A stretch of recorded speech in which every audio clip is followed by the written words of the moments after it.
What's up, everybody? It's your boy Jacob, back at it again on YouTube. Oh my goodness.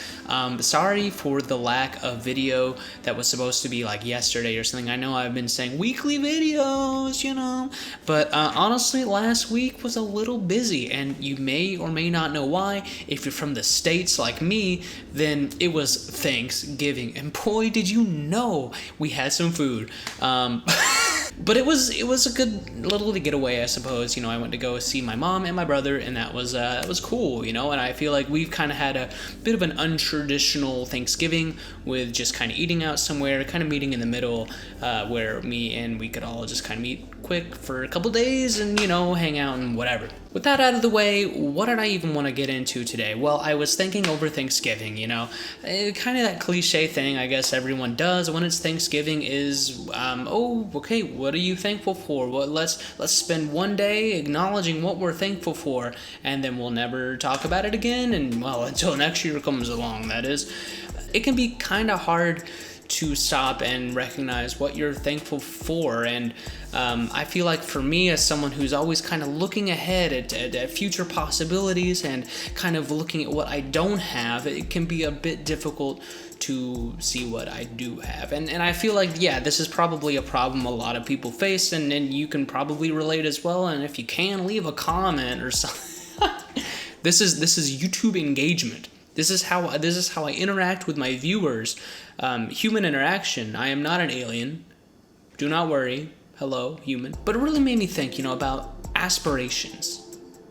And that's, I guess, what I was kind of wanting to talk about, right? I mean, at least from my own point of view, I feel like I have a decent amount. And sure, I could kind of look back at my first video and be like, well, that is exactly what I said was even the problem in creating this channel in the first place, that my ideas were maybe just too out there and too big. And I feel like that can find its way into a lot of facets of everyday life that I may not realize right off the bat. And as I'm talking through this, of course, you may have some aspirations or things that are maybe too big of an idea that you would love to do, but you just can't seem to do. Let me know what they are. So as I said, one of those aspirations was making this channel.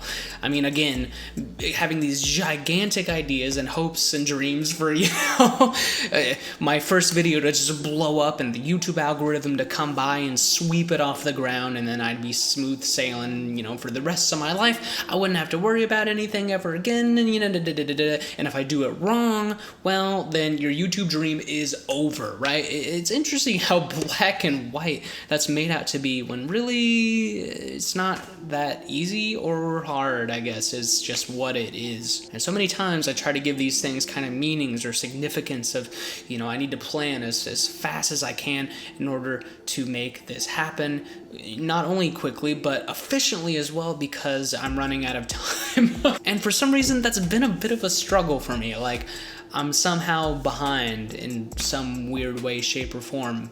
Doesn't really make sense when I'm like saying it out loud, because how would you even determine if you're ahead or behind, or what does that even mean? I mean, I guess the closest thing you could compare yourself to is another person, which I do not recommend because that does not really help you in any way at all.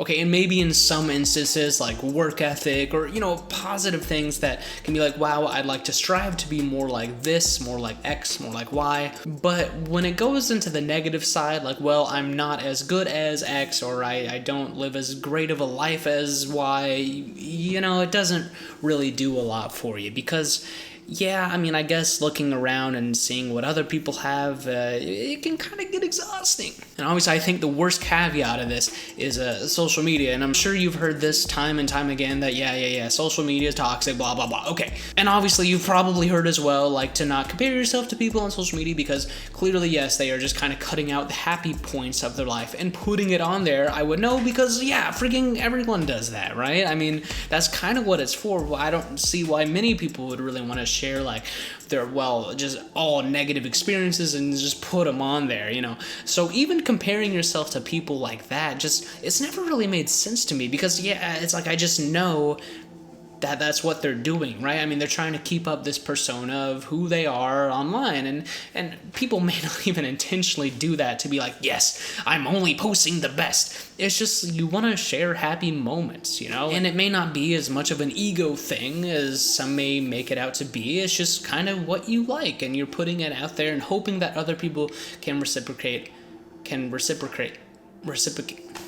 and hoping that other people can get the message as well. Well, when I was a lot younger, I used to struggle a lot with this kind of concept, and I didn't really understand it too much. I figured, well, everyone is just having a much more happy time than I am, and woe is me, right?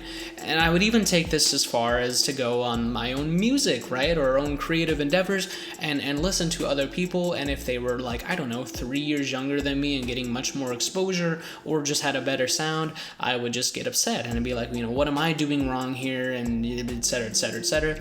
And maybe in some way that did help me and push me to really improve my sound and mixing and, you know, all these musical terms that would help me develop as an artist. And I guess I could say after like 11 years of doing this stuff that, yeah, I think I'm at a pretty comfortable spot where I don't really need to compare myself to another artist and can kind of realize that everyone has their own stylistic choices that they make that makes them who they are. All that to say that, yeah, everyone likes different tastes and different music and whatnot, and just because someone makes something better than you doesn't mean that that's who everyone is going to exclusively listen to, because that's not really how it works. You know, I always see that one image, you know, that a lot of my artist friends post a lot with the cake, where it's like, you know, people don't get mad when one cake is better than the other. They simply see 2 cakes and they're like, oh, heck yeah, more cake. Right?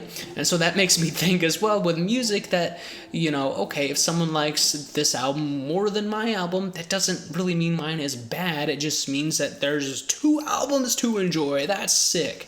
So trying to think from that mindset can be very difficult because, of course, when I make things, I'd like to just kind of stand out a little bit and just have something different, right? Maybe not immediately boundary pushing or experimental, though I do take a lot of that into consideration when I'm making my own music. But, you know, just making something that at the end of the day, I can listen to and I really enjoy. And I want to segue that into the next point. I know I'm talking about aspirations here. I'm kind of just blanketing a lot of my interests and whatnot too. I've always found it interesting that I feel very, very confident, at least now and somewhat recently, in my creative endeavors, right? I mean, my music, I think it's good. I can actually just say that I enjoy it. In fact, I find myself listening to it a decent amount. But you won't see that on my Spotify Wrapped because I don't listen to it on Spotify, okay? I made that mistake like a couple years ago and I was like my own top artist and it kind of ruined my Wrapped. There was also a year that Kids Bop made the list, and that was mainly because I played it on speakers with my mom's gymnastics and, you know, blah, blah, blah. But I'm just kidding. I really enjoy their music and I'm a huge fan. Okay, moving on. But I find it interesting that I do feel pretty confident in those creative endeavors, yet it doesn't seem to seep over into a lot of areas in my own life, I guess. And I almost wonder why that is, right? And sure, maybe this is just me venting to the camera at this point. But I do wonder if some of you can relate to this. And I'd be curious to know if any of you have had this kind of experience, right? Where you feel very confident in a skill you have or, you know, something that you're good at, right? But it doesn't always translate into maybe your own view or your own confidence in how you just generally feel about yourself. And yeah, I mean, that might be a little deep, I guess, but it's an interesting thing to ask because I think people sometimes assume that, like, wow, you're so talented in this area, you know, you must walk through the door and feel like a celebrity, when really that's not necessarily true. And I don't know if that's because I disconnect my skill with who I am or what's going on there. I think it's very interesting, and maybe just is a developmental thing that I'll just grow into naturally and then whatever, feel good about. So anyway, I know I didn't really say a lot there, but it does make you think, and it makes me think at least, about what maybe my ambitions are and what I'm trying to aim for, right? I mean, even with this channel, a lot of it I'm just kind of like playing through a bit, and yeah, I'm trying to stay consistent, but I've been watching Squid Game, so how do you expect me to actually release content on a basis that, look, okay, it's it's been hard for me to just sit down and watch a show. So actually, this is a big accomplishment for me, and it's a pretty good show. I can't lie. So I've definitely talked enough at this point and probably rambled on more than I should. This video I feel like was a bit kind of just stream of consciousness, which, gosh, I mean, I feel a little embarrassed just doing that. You know, I like to have more of a structure if I can, but I did at least want to get a video out there, and I feel like being down to earth isn't too bad, right? I mean, I think you guys seem to enjoy it. So yeah, I may end up kind of switching how the content is in the future at some point, because yeah, clearly there's a lot of things I would like to cover that are more, you know, with images and recordings and etc., higher production value, as I've been saying. So maybe we can get to that sooner than later. Anyway, guys, I think that's it for this video. If you liked it, you know what to do, guys. Come on now. You do not hit the you hit the like button. Okay, I'll spoil it for you. Instead, you just hit the like button. It's not that hard. I know. I saved you some time there. And guess what? If you liked it even more and you really like this content, you can do me a great favor and hit the subscribe button. Oh my goodness, I never thought I would say that, but you definitely can. It is an option. Anyway, I will see you guys next time. Have a good one.